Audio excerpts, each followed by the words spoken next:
So I am on my home screen, which pulls up view an existing policy, but we want to go ahead and I'm just going to show you what happens if you try to quote an honoraries policy. So I'm going to click start a quote.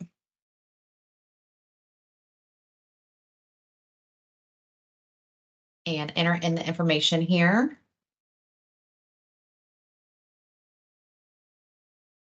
And if I click quick quote,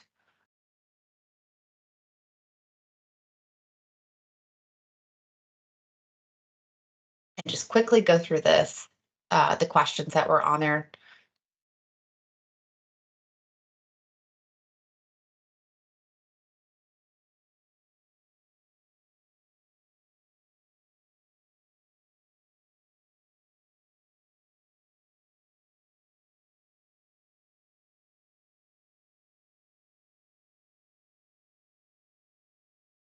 Go to driver. Yes, no, just go ahead. You can move through all of this. Again, I'm just doing this real quick to show. You would not have to do the agent lookout up because you are already in the agency portal.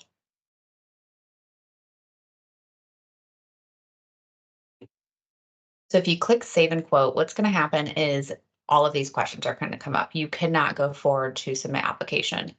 So you have two options here. You can save the quote number, or you can go ahead with the insured's first and last name, go back to your home screen, click view quotes. And then again, I could enter in Jordan Love here, or I can enter the quote number, either one. It's going to pull it up here. I'm going to click edit. Okay. And then the two options that'll pop up for you will be quick quote or application. Click application. And now you're on the application screen. So if you notice up here, it does look like a typical application that shows vehicles, pictures, all of this.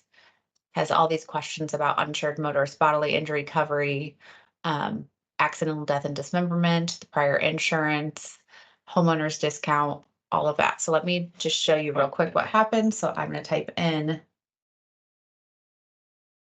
an address here.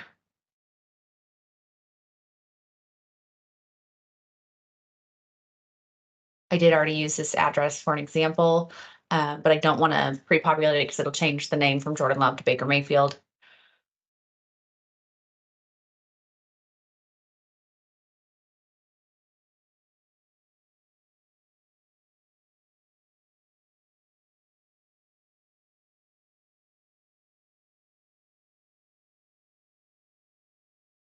Answer the questions of, would you like to go paperless for all billing documents?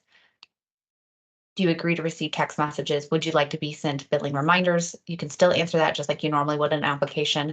Now here's where it's going to switch. So you're going to switch here where it says named non-owner policy to yes. Now, if you notice, some of these questions went away that were there before, and it automatically defaulted to rejected for the medical payments and the uninsured motorist bodily injury coverage. Now, the payment plan, you can go ahead and select as wanted and how the insured would like to have their payment. And then it's going to ask you if you do have permission to move forward with the underwriting process. And then you can go forward with the driver's screen. And on the driver's screen, it's going to, the only questions that will be left that have not been answered yet, that is the license type, license state, license ID and number, and date licensed. So the license ID,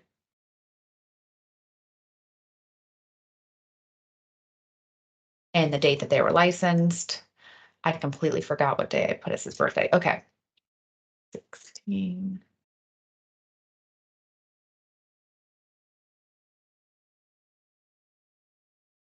If you want to add an accident or violation, you can do so here. And then you want to answer the occupation.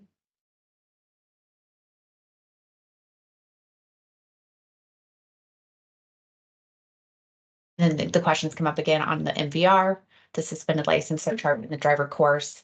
And on the no MVR, that would really only happen if the insured has a license from Washington, Pennsylvania, or California, because an MVR cannot be ran.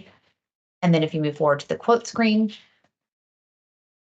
it is going to finally pull up the quote, which could not be done before. So it's going to be showing you what the total premium is, the policy processing fee, the agent policy fee, and then the total, what the required down payment will be, and then what the payment breakdown is. And then if you scroll down further, it's going to show you the rating result on the left-hand side. There is no vehicle to have. So on vehicle one, everything is blank. And then for the coverage information, you can see that it shows everything that goes into the rating. And then you can click reports. At this time, if you were not in a testing environment, this is where it would pull the MVR. And then if you go to questionnaire, there are still the same 12 questions. 4 of the questions are vehicle specific. So you can go ahead and answer them as you're going through, or just answer and get them out of the way now. So the 4 that do not pertain to a non-owner's policy are going to be number 3, are all cars free of damage? Because there is nothing, you can just go ahead and put yes on here, or you could put no and then just put NA, but just leaving it as yes is probably easiest. Are all cars free of alterations? You can go ahead and put yes, since why there is no vehicle on the policy. And then number 8 is, are the cars in the household being used commercially? Just go ahead, again, you can put no. And on this one, you really want to put no, so there is no surcharge that applies. Is any vehicle used for transportation between job sites? No. Now, the other questions are driver specific, so or household specific. Have all residents over the age of 14 been listed on the policy? Yes or no? Has any driver been unlicensed or had their license suspended? Yes or no? And then because we had already answered 3 and 4, it's going to skip right to 5 for us. Has any resident had a seizure? Yes or no? Does any resident have a mental disorder or taking tranquilizers or sedatives? Yes or no? Has a company canceled or refused to renew auto insurance for any resident of your household other than for non-payment? Yes or no? The driver been convicted of a DUI in the last 36 months? Yes or no? Are all driving records verifiable? Yes or no? And is any driver receiving disability payments from any source? Yes or no? And then if you go to click review, so if you notice here, the pictures one is no longer there because you don't have a vehicle to inspect. So it's going to ask you how you would like the policy. I'm just going to click no on e-signature. So this could be a case where the customer's in the agency and does not need to, or does not want to be signed. They just want a physical sign. That's what you would do. If you did yes, it would stay the same here and ask where you want everything sent.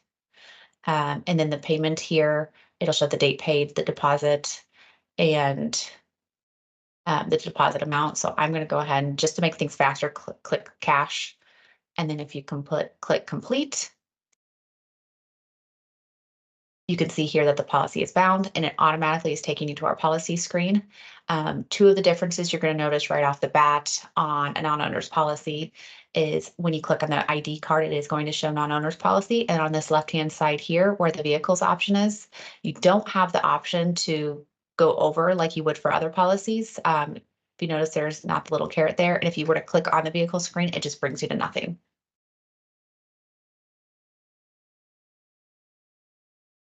All right, well, thank you so much for watching this quick tutorial on non-owners policies. I do hope that you did find it informative. And again, please reach out if you have any questions. Thank you.